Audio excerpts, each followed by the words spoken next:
फैसल चौधरी साहब, आपकी तरफ आगे बढ़ते हैं। आज मैं कुछ अर्से पहले आपकी वो गुफ्तगू सुन रही थी, जिसने आपने कहा कि कुछ 40 के करीब MNAs जो हैं तहरीक इंसाफ के, वो आपको नाअहल होते हुए दिखाई देते हैं। एक पार्लियामेंट एक नई शक्ल लेगी, एक नई हैयत लेगी, तो उसका तो आगाज़ हम देख रहे हैं आज हो गया। चित्राल NA1 से अब्दुल लतीफ़ साहब जो है 9 मई की केसेस में गालिबन उनको 5 साल के लिए नाअहल करार दे दिया गया है। सो अब ये क्या होने जा रहा है मज़ीद? ये आपका और कौन कौन से MN सीटें हैं जो आपको लगता है कि फ़िलहाल खतरे में? देखिए हमारी इसमें before that I must condemn जो सेनेटर मुश्ताक और गजा के Islamabad must not look like तेल अवीव का कोई सेकंड पार्ट, मतलब अलाउ देम। देखिए ये कोई रॉकेट साइंस नहीं है। जो 9 मई में लोग मुलव्वस हैं और उसमें पार्लियामेंटेरियंस हैं, MPs हैं, MNAs हैं जिनके नाम हैं, वो लोगों को 40 दिनों में सुप्रीम कोर्ट से डायरेक्शन हुई जी। और बहसियत वकील मैंने बहुत पॉलिटिकल केसेस किए हैं और मैं जानता हूं कि किसकी क्या फेट होती है। इसमें कोई भी मेरिट पे केस नहीं है। ठीक है, उनके खिलाफ झूठे इल्जामात हैं, सबके खिलाफ झूठे इल्जामात हैं। जो उस दिन तोड़ फोड़ हुई कोई तो उसमें देखे ना, अब जो कारकुनान है या जिसने की है उसको सजा मिलनी है ना, पार्टी को तो सजा नहीं मिलनी। अगर किसी ने लीड किया है या जिसने भी किया है, 2 साल हो गए ना, 2.5 साल, ठीक बात है, एग्री। उसमें से कौन सा बंदे आपने आइडेंटिफाई किए हैं? अब शाह महमूद कुरैशी साहब reportedly statedly factually he was not here. वो कराची में उनकी बेगम बीमार थी, उनके साथ थे। उनको आपने कितने महीनों से अंदर रखा हुआ है? उनके पास सिर्फ एक केस है। फिर यास्मीन राशिद हैं दूसरा, आज तक उनकी जमानतों का रिकॉर्ड पेश नहीं हुआ। कभी ये भी होता है।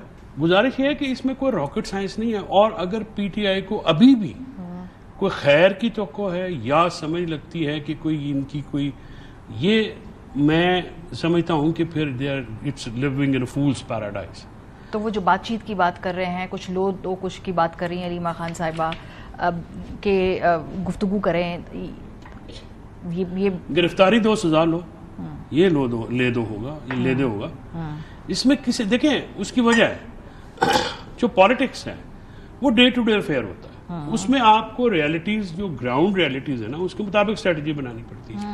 एक सिचुएशन थी वॉर से पहले, एक सिचुएशन थी वॉर के दरमियान, ठीक बात है, एक है पोस्ट वॉर सिचुएशन। अब जीती हुई हारी हुई फौज के साथ नहीं बंदा लड़ सकता, तो जीती हुई फौज के साथ तो नहीं लड़ता ना। अब ये डट जाओ, और इसका क्या मतलब है?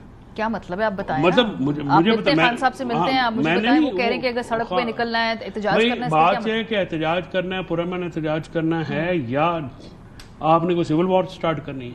क्योंकि इदारों से अपने से तो बात होगी, लड़ाई तो नहीं होगी। ठीक है ना।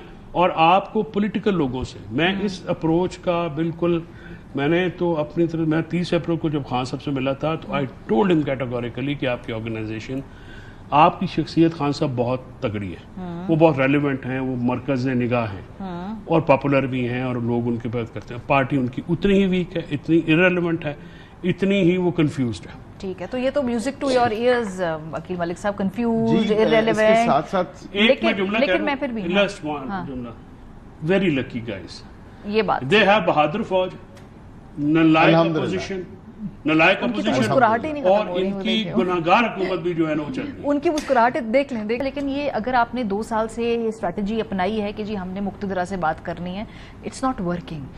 अभी हुकूमत ने राना सनाउल्लाह साहब को अपॉइंट किया, आजम तारड़ साहब को अपॉइंट किया, बैरिस्टर साहब भी गालिबन आपकी तरफ से मिलकर आए, खान साहब को, वो राना सनाउल्लाह साहब से भी मिले हैं। तो क्या आपको लगता है कि तहरीक इंसाफ को स्ट्रैटेजी तब्दील करने की ज़रूरत है? सियासी जमातों से बात करें, ये तरीका भी देख लें? देखिए, तहरीक इंसाफ को टीम और स्ट्रेटजी दोनों चेंज करने पड़ेंगे। टीम भी चेंज करनी पड़ेगी, और उसकी वजह है जो ये बात है ना कि एस्टेब्लिशमेंट से डायरेक्ट बात करें। मैं इस बात पे बतौर वकील, बतौर शहरी, मैं कायल नहीं। क्यों? सियासी जमातों से ही बात करनी पड़ेगी। देखिए, आपके जमहूरी क्रेडेंशियल्स होते हैं, एस्टेब्लिशमेंट की मर्जी के बगैर ये लोग